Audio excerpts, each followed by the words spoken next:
Bien, je tiens à rendre grâce et gloire à Dieu parce que je crois que j'ai déjà eu l'occasion de vous faire un témoignage similaire à celui-là, ou en tout cas vous parler au moins l'un des cas que je vais citer. Mais le Seigneur m'inspire d'en parler à nouveau parce que je pense que ça peut certainement aider tous ceux qui écoutent ces messages et ces témoignages, et toute la gloire en revient à Dieu, à Jésus-Christ et à son Saint-Esprit. Et donc il m'est arrivé de vous témoigner comment j'ai un couple de personnes proches dans ma vie, sont des personnes de ma famille et qui sont également des frères et sœurs en Christ, et qui me témoignaient comment comment après leur mariage, qui est un vrai mariage de Dieu, toute la gloire en revient à Dieu, qui les a unis d'ailleurs cette année. L'année où, je crois que je vous en ai parlé l'année dernière, ils fêtaient leurs 20 ans de mariage en Christ, et maintenant, cette année, ils vont pas tarder à fêter leurs 21 ans de mariage, et gloire à Dieu, que le Seigneur bénisse leur couple encore abondamment, puissamment, richement. Et ils m'ont témoigné de comment, au moment de leur lune de miel, enfin après leur mariage, au moment où ils devaient passer un bon moment dans l'intimité dans leur lune de miel, eh bien, l'ennemi s'est amusé à faire sonner le téléphone. Chaque fois qu'ils s'apprêtaient à se faire un câlin, le téléphone sonnait de manière à les arrêter dans leurs élans amoureux. Et bon, j'essaie de parler de cette réalité avec le plus de correction que possible. J'espère que vous en comprendrez bien la logique en toute bonne intelligence là encore. Je fais ce témoignage mais justement dans l'espoir qu'il serve peut-être à d'autres personnes qui auront une lune de miel, pour qu'elles évitent de se faire attaquer par l'ennemi de la même manière, et qu'elles passent une lune de miel et donc une nuit de rêve dans leur lune de miel, plutôt qu'une nuit de cauchemar avec l'ennemi, une lune de miel de rêve, une nuit de rêve avec le Seigneur Jésus, et toute la gloire lui en revient, lui qui me met à cœur de partager avec vous ce témoignage.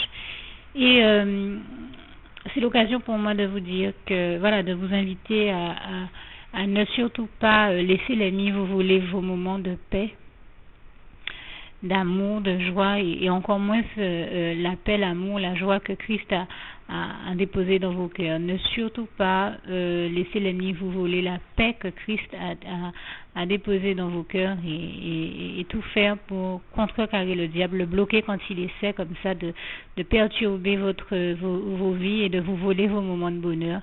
Et bien le contrecarrer, soit par exemple en débranchant le téléphone ou les ordinateurs, ou je ne sais pas, tout billet par lequel il passe, à l'inviter à le bloquer, parce qu'il est justement celui qui est toujours en train d'essayer de bloquer les chrétiens, de contrecarrer l'œuvre de Dieu, de le contredire et de contredire et Dieu et ses enfants, et donc les chrétiens, et non seulement de les contredire, de les contrecarrer, de contrecarrer l'œuvre de Dieu, et aussi de discréditer Dieu et ses enfants, et salir la réputation de Dieu et de ses enfants. Donc ne le laissez pas agir comme ça dans votre vie, et bloquez-le, puisque lui nous bloque, et même bloquez-le vous à votre tour, et afin qu'il ne vous vole pas vos moments de bonheur, vos moments de paix, vos moments d'amour et de joie, et que vous restiez bien sûr dans la paix du Christ. Comme vous le savez, c'est profondément le souhait de mon cœur pour vous, puisque j'ai l'habitude de citer ce passage de Philippiens 4, verset 7, et je pense qu'à force de m'écouter, vous avez dû vous rendre compte de comment j'aime les passages liés à la paix, à l'amour, à la joie, à la lumière de Dieu, et à sa justice aussi.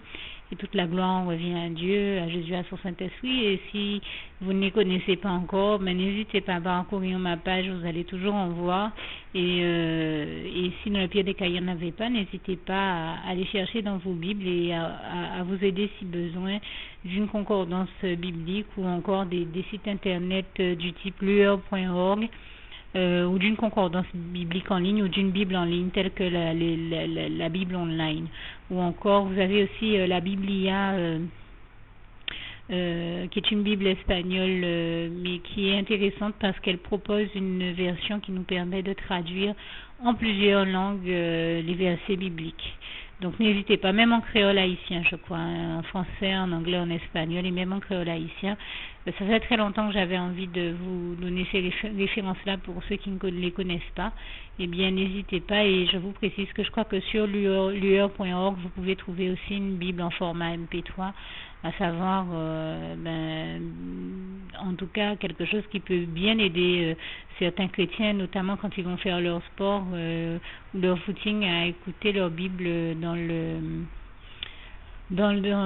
sur leur lecteur MP3.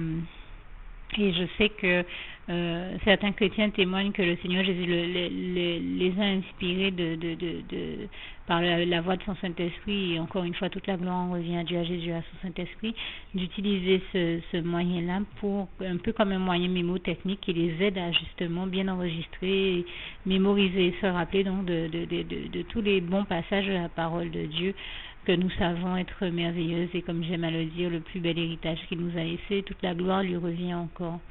Donc n'hésitez pas à recourir à ces supports-là, qui sont des outils que Dieu nous a donnés, qu'il a mis en ligne pour nous bénir. N'hésitez pas à les utiliser, soit dans vos recherches et investigations sur la parole de Dieu, ou soit pour vous édifier tout simplement. Ça fait très longtemps que je voulais partager ça avec vous. Gloire à Dieu qui m'a mis à cœur de le dire maintenant, à un moment où je ne m'y attendais pas du tout. J'étais plus dans la dynamique de vous témoigner donc de la réalité que vivent certains chrétiens. Eh bien, tel qu'un frère en Christ qui m'a témoigné aussi que lui vit quelque chose de similaire à ce qu'une autre sœur en Christ m'a témoigné. Alors lui, le frère, je commence par lui, me disait comment ce matin, comment il est tellement embêté et harcelé par l'ennemi et ses serviteurs depuis plusieurs jours. Et il me dit, mais dès que j'essaie de fermer les yeux, le diable fait en sorte de me réveiller, soit en faisant sonner mon téléphone, soit en faisant mes voisins faire du bruit, d'une manière ou d'une autre, il fait tout pour m'empêcher de dormir et me voler le repos dont Jésus-Christ me bénit. Et là encore, vous savez qu'il est écrit en Matthieu 11, versets 28 à 30, le Seigneur Jésus nous dit dans ce passage, « Venez à moi, vous qui êtes fatigués et chargés, je vous donnerai du repos pour vos âmes. » Et bien sûr, nous appartenons à Jésus-Christ, âme, corps et esprit. Nous avons vraiment besoin de ce repos que le Seigneur Jésus nous offre, autant pour notre âme, notre corps et notre esprit. Et quand nous prenons le temps de nous allonger pour faire une sieste ou dormir ou profiter d'un moment de détente et de repos, ce sont des moments précieux dont le Seigneur nous bénit, surtout dans la vie trépidante que nous avons actuellement dans l'ère moderne où nous vivons, avec une vie qui exige souvent de nous que nous fassions des efforts considérables pour atteindre nos objectifs et réussir les défis, notamment les défis que la foi nous invite à relever. Donc, il est clair que nous avons réellement besoin de ce repos que Jésus nous offre et qu'il est précieux à nos yeux, nous chrétiens.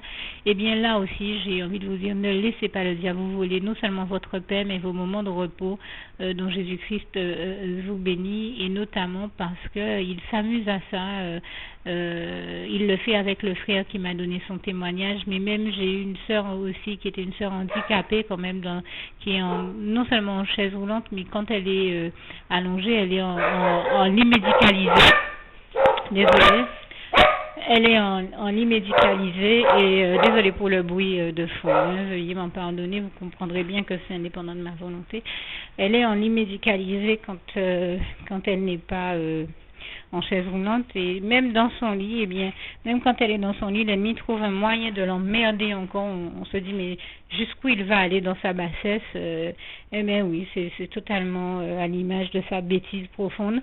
Il a la bassesse d'attaquer celui qui est au plus faible, au plus bas. Il va jamais aller attaquer Dieu qui est tout puissant, parce qu'il sait très bien que Dieu, étant tout puissant, ne fera le traitera comme il mérite de l'être en une fraction de seconde. Et comme il a peur de Dieu et qu'il tremble devant lui, eh bien, qu'est-ce qu'il fait? Il sait qu'il ne peut pas se mesurer à Dieu qui est tout puissant. Eh bien, il va emmerder les serviteurs de Dieu, les enfants de Dieu, puisqu'il se dit, comme d'habitude, il n'aurait jamais eu le courage d'aller attaquer un adversaire à sa taille. Non, il préfère aller emmerder les plus petits que lui ou les plus faibles que lui et frapper celui qui est déjà à terre, le plus faible, dans sa lâcheté légendaire et sa bassesse habituelle. On le connaît. Il n'y a rien de bon en lui, nous le savons très bien, aucune vérité en lui, comme il est écrit en Jean 8, versets 41-47. Donc, très concrètement, il choisit d'avoir même la bassesse d'attaquer même les handicapés. On se dit, mais c'est quand même terrible qu'il soit aussi imbécile que ça. Et résultat, vous sentez ma colère contre le diable parce que moi, ça me révolte honnêtement en tant que chrétienne de voir le mal qu'il fait aux enfants de Dieu. Et je demande encore ici, et je vous invite même à me rejoindre dans cette prière au Seigneur de réprimer l'ennemi pour tout le mal qu'il fait à ses enfants. Toutes les persécutions qu'il fait subir, persécutions et tribulations qu'il fait subir à ses enfants. Et grâce et gloire soient rendues à Dieu qui nous en délivre toujours. Dieu, l'éternel, notre merveilleux Dieu d'amour, le seul Dieu vivant, tout-puissant et trois fois saint, le seul et l'éternel vainqueur sur le diable et du diable pour l'éternité, d'éternité en éternité. Toute la gloire en revient à Dieu, à Jésus-Christ et à son Saint-Esprit encore une fois. Et donc, qu'est-ce qu'il fait à cette sœur en Christ quand elle est dans son lit médicalisé, comme elle ne peut pas se déplacer? Eh bien, il fait en sorte dès qu'elle s'endort, de faire claquer les portes chez elle pour la faire sursauter dans son réveil, provoquer chez elle des palpitations. Et c'en est elle que je l'ai vu faire ça aussi dans la vie de quelqu'un d'autre qui a fini par se retrouver à subir des opérations et avoir des problèmes cardiaques et à devoir se faire opérer du cœur. C'est vous dire quand même comment le diable, c'est une vraie vermine, il n'y a rien d'autre à en dire. Il a rendu cette personne-là malade à ce point-là, au point qu'il a tellement fait sursauter cette personne. Alors ça peut paraître banal aux yeux des trois quarts des gens, mais si vous faites sursauter un jour, ensuite un autre jour, quelqu'un, eh ben, c'est comme lui donner un poison à petite dose. Eh ben, à la longue, ça finit par en faire boule de neige et voilà, et ça se termine par un drame. Et c'est ces drames-là que le diable, chaque fois, là où Dieu a préparé d'avance, depuis avant la fondation du monde, des projets de paix et de bonheur pour nous, comme il est écrit en Jérémie 11, versets 29 à 14, et qu'il est aussi écrit en 1 Corinthiens 2, verset 9, que ce sont des choses que Dieu a préparées d'avance pour ceux qui l'aiment. Et bien lui, le diable, au lieu de préparer de bonnes choses, il prépare toujours des mauvaises et toujours des drames dans la vie des gens. Il sème ces mauvaises graines et petit à petit, il attaque comme ça les gens. Alors, allez raconter ça à d'autres frères et sœurs en Christ ou à d'autres personnes. Des fois, les personnes vous regardent en se demandant, est-ce que vous avez un problème? Est-ce que vous ne seriez pas folle de parler comme ça, alors que vous êtes tout simplement en train de dire la vérité, de dénoncer les œuvres du malin, des ténèbres. Mais comme ces personnes-là ne font pas l'objet du même type d'attaque que vous, et bien même quand vous leur racontez ces vérités-là, au lieu de se sentir solidaires de la cause de leurs frères et sœurs en Christ qui dénoncent les œuvres destructrices du malin et des ténèbres et de se dire, mais il faut que j'essaye de faire preuve de compréhension avec mon frère ou ma sœur en Christ qui est en train de me révéler une vérité, une réalité, les gens se mettent à juger et considérer que celui qui est en face d'eux est fou ou folle.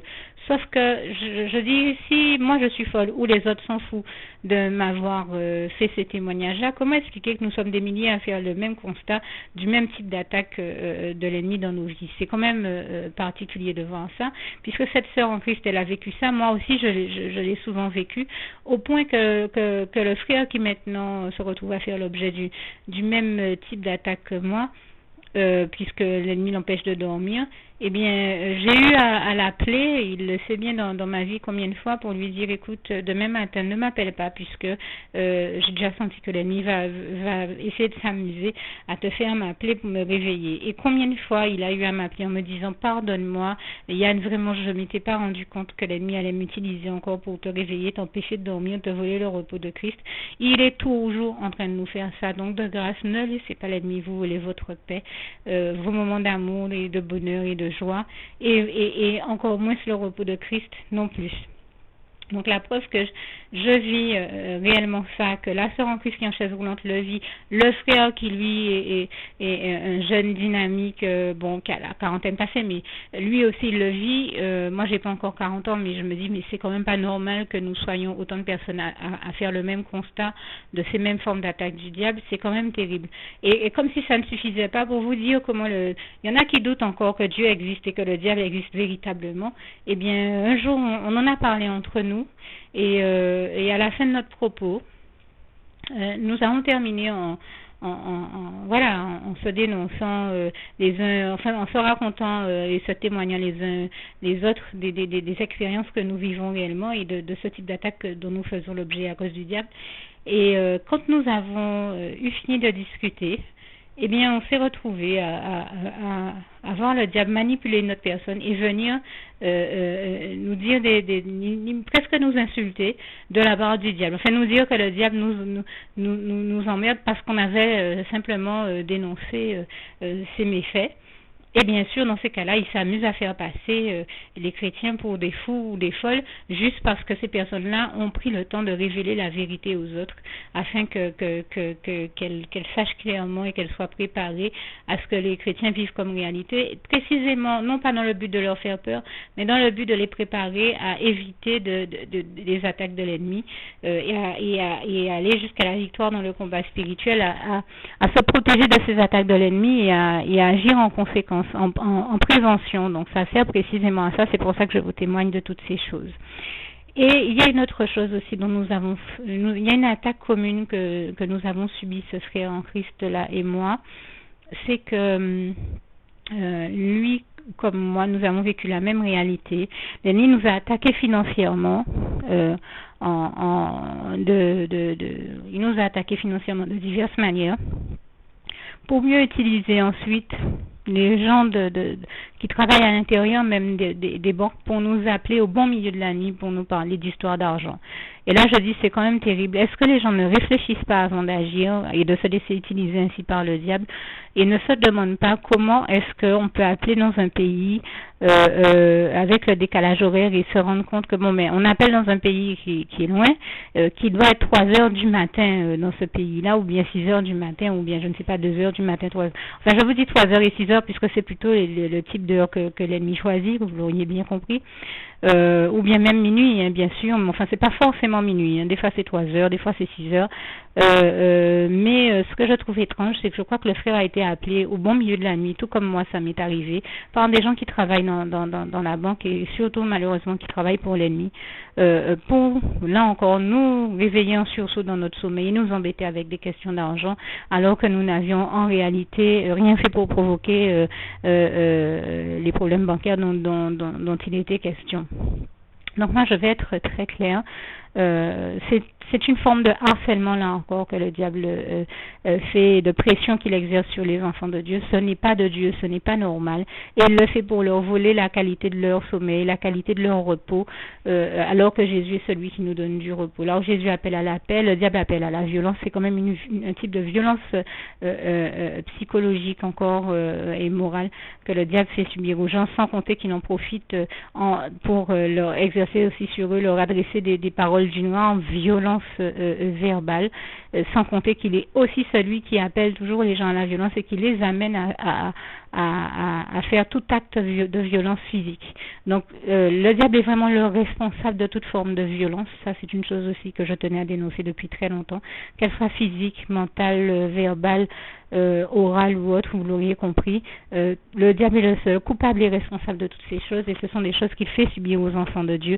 Nous sommes plusieurs à en témoigner là encore, mais je tiens à terminer en disant toute la gloire revient à Dieu, à Jésus-Christ et à son Saint-Esprit qui nous en délivre toujours, comme il est écrit dans le psaume 34, versets 5 à 20, et toute la gloire en revient à Dieu. Donc je termine en vous disant, surtout n'ayez pas peur pour ce que je vous ai dit. Il s'agit juste de prendre les bonnes mesures pour le contrecarrer, tout comme quand j'appelle le frère pour lui dire dès la veille ou le matin très tôt, écoute, là je vais me reposer parce que j'ai bossé toute la nuit, je n'ai pas encore dormi, j'ai vraiment besoin de repos. Merci de ne simplement pas m'appeler pour ne pas me réveiller, parce que là encore ce serait le diable qui s'amuserait à essayer de me voler mon repos, tout comme lui-même en fait l'expérience et me disait comment hier soir le diable a tellement harcelé à faire les gens de la banque l'appelaient toute la nuit, qu'il était obligé, pour que vous vous rendiez compte, d'aller dormir à l'autre bout de la Guadeloupe. Nous habitons en grande terre, il était obligé d'aller dormir en basse terre. C'est quand même pas normal. Et nous sommes plusieurs comme ça à constater que nous faisons l'objet des mêmes types d'attaques de la part du diable. Donc je me suis dit, il faut quand même que je prenne le temps de témoigner de ça, afin que tous les chrétiens qui peuvent s'en prémunir le fassent. Et comprenez bien que le but de mon témoignage, c'est d'aider, c'est d'arriver dans vos vies comme un instrument de bénédiction entre les mains de Dieu pour vous. Certainement pas de générer des peurs, donc n'ayez surtout pas peur. Restez dans la paix de Christ. Et justement, à ce propos, je termine avec le souhait de mon cœur pour vous. Philippiens 4, verset 7, que la paix de Dieu qui surpasse toute intelligence garde vos cœurs et vos pensées en Jésus-Christ. Que Dieu vous bénisse tous et à bientôt. Bien entendu, pour tous ceux qui, vous m'avez entendu dire tout à l'heure dans mon témoignage que nous sommes en Jésus-Christ et que nous appartenons à Jésus-Christ, notre seul maître et roi. Nous lui appartenons totalement, nous sommes totalement à lui, et notre amour pour lui est total comme son amour pour nous est total, et d'ailleurs c'est le plus merveilleux des amours qui soit, le seul amour qui soit éternel, c'est l'amour de l'Éternel, notre merveilleux Dieu d'amour envers nous, comme il est écrit en Jérémie 31, verset 3, passage que je vous invite à aller découvrir dans votre Bible. Bien entendu, vous vous demandez peut-être comment avons-nous fait pour marquer notre position et dire au Seigneur que nous souhaitions lui appartenir nous aussi et l'aimer sincèrement. Eh bien, nous lui avons adressé une prière que vous allez trouver soit juste avec ce document, soit juste en dessous de ce document ou au-dessus sur ma page en la parcourant. N'hésitez pas à le faire. Et donc, je vous invite à dire cette prière à haute voix et à la partager avec tous vos bien-aimés de la part du Seigneur Jésus. Que Dieu vous bénisse tous et à bientôt. Juste une petite précision pour tous ceux qui ne sont pas encore, qui n'ont pas encore choisi la meilleure des options qui soit, qui est celle d'aller se placer, de faire le choix à soi-même, d'aller se placer dans les bras d'amour de Jésus-Christ. Pour se mettre à l'abri de ce monde cruel, eh bien, je partage avec vous la prière par le biais de laquelle on y accède.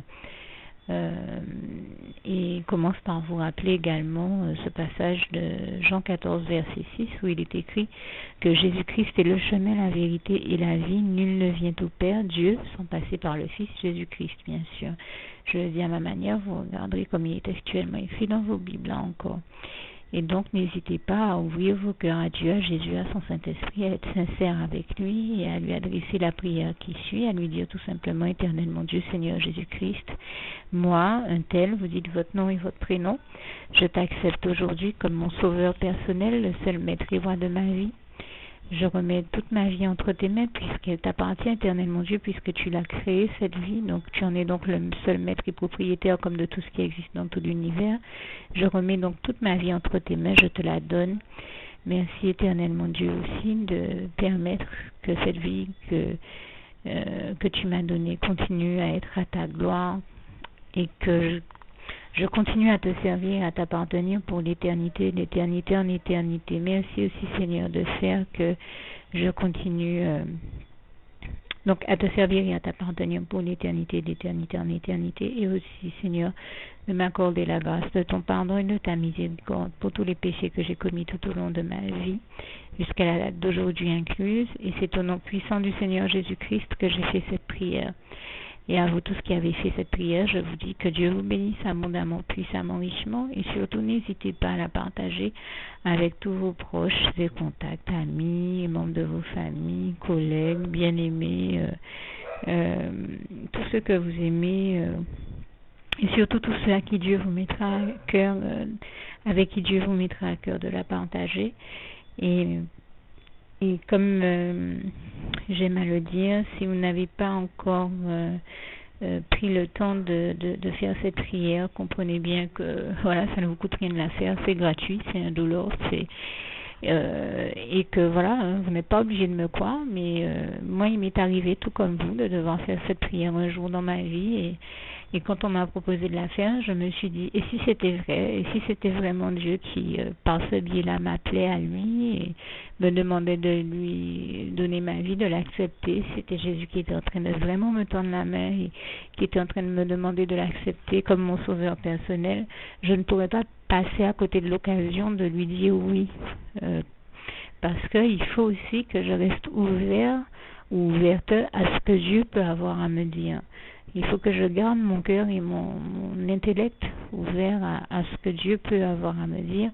Donc je me suis dit, je ne peux pas courir le risque de passer à côté de mon éternité, de passer à côté des meilleures choses de la vie, surtout si le maître et créateur de la vie m'appelle et cherche à me sauver. Pour être sauvé, il faut bien que je lui dise oui, que je souhaite qu'il me sauve. Oui, Seigneur Jésus-Christ, je t'accepte comme mon sauveur personnel. Et c'est le sens de cette prière. Et comme je dis, elle ne nous coûte rien à faire. Et puis surtout, moi je vous dis, du jour où je l'ai faite, j'ai vu Jésus changer ma vie en mieux sur tous les plans. Et donc je crois que ça ne vous coûtera rien, ça ne vous coûte rien vous non plus de la faire et puis d'expérimenter, de regarder comment les choses vont se dérouler dans votre vie, de regarder Jésus changer votre vie en mieux, à vous aussi. Et d'en faire l'expérience. Et pour en faire l'expérience, il faut commencer par faire cette prière. Donc si vous ne l'avez pas encore dite, réembobinez tout simplement cette vidéo ou ce document si vous préférez, réécoutez-le et dites avec moi la prière que vous m'avez entendu mentionner. Et n'oubliez surtout jamais que tout est possible à celui qui croit en Dieu, en Jésus-Christ et en son Saint-Esprit, comme il est écrit en Marc 9, verset 23, et que tout est possible à Dieu, comme il est écrit en Marc 10, verset 27. Que Dieu vous bénisse donc et à bientôt.